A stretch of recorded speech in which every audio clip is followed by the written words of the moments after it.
teste qui, si il fonctionne, va changer le cours de ma vie. Je suis très sérieuse. Je suis tombée sur cette vidéo, un chignon que tu peux faire sans tout coller, d'où mon apparence actuelle d'ailleurs. Non seulement j'ai une tête énorme, c'est très difficile pour moi de faire un chignon, de faire des tresses sur le reste de la tête comme ça et d'attacher que le devant. Comme ça les cheveux de derrière ne sont pas trop tirés. Et c'est du génie. Humidifier un tout petit peu mes cheveux pour que ça soit plus facile à plaquer. Vous attendez pas à un plaquage super bien défini, je le dis tout de suite. Je vais utiliser un gel crème. Pas du tout si ça va marcher parce que j'ai fait des tresses mais j'ai l'impression qu'elles sont trop grosses. Si ça marche pas, je vais jamais publier cette vidéo, je m'en fous. Ce gel crème, les secrets de Loli, je crois qu'elle l'avait fait un peu plus haut. Bah du coup vous allez pas pouvoir voir. Parce que quand on y pense, c'est vrai qu'on s'en fout du derrière de la tête. Personnellement je m'en fiche. Ne me jugez pas, ça fait que 5 mois à peu près que je porte mes cheveux. 95% du temps je les porte sous mini braids. Donc si vous avez des conseils, n'hésitez pas, avec bienveillance et gentillesse évidemment. Le blanc s'en va pas, ça me stresse. Je sais pas quoi faire. Que des poils qui poussent sur la tête au final. Je suis pas sûre de suivre exactement son tuto. Je vais d'abord attacher la partie de derrière avec les tresses. Peu importe les types de cheveux que vous avez. Je vous conseille d'investir dans des chouchous comme ça là, sans colle. Je les ai achetés sur Amazon. Humidifier mes cheveux de derrière. Ils défient la loi de la gravité. Je pense que je vais attacher comme ça les cheveux avec les tresses.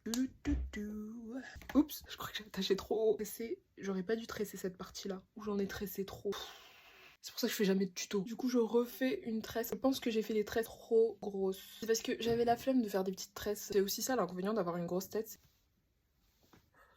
Je m'en fiche. L'arrière de ma tête, c'est pas mon problème. J'attache le reste. J'attache mes cheveux comme ça, j'ai toujours une petite bosse. Peu importe ce que je fais. Et c'est aussi pour ça que je fais pas ce genre de coiffure. On sent un peu moins de tension. Je vais me remettre un peu de gel. Aussi, c'est ça qui me dérange avec ce genre de coiffure, c'est que j'ai toujours envie que ça soit bien plaqué. Ça me fait bizarre de me voir avec un chignon comme ça. Ça fait moins 86 ans que j'en avais pas fait. Oh là là, faut vraiment que je fasse quelque chose pour cette partie-là de mes cheveux. J'ai du mal à accepter. Oh là là, ça va être interminable. Même quand c'est bas, ça fait pas comme j'ai envie. C'est un fail, voilà. Ça m'apprendra à regarder des coiffures de gens qui n'ont pas la même texture que moi. Voilà, j'aime pas. Ça fait une bosse. Ça reste une bonne technique. J'ai raté et c'est pas de la faute de la créatrice. Voilà, je m'en vais.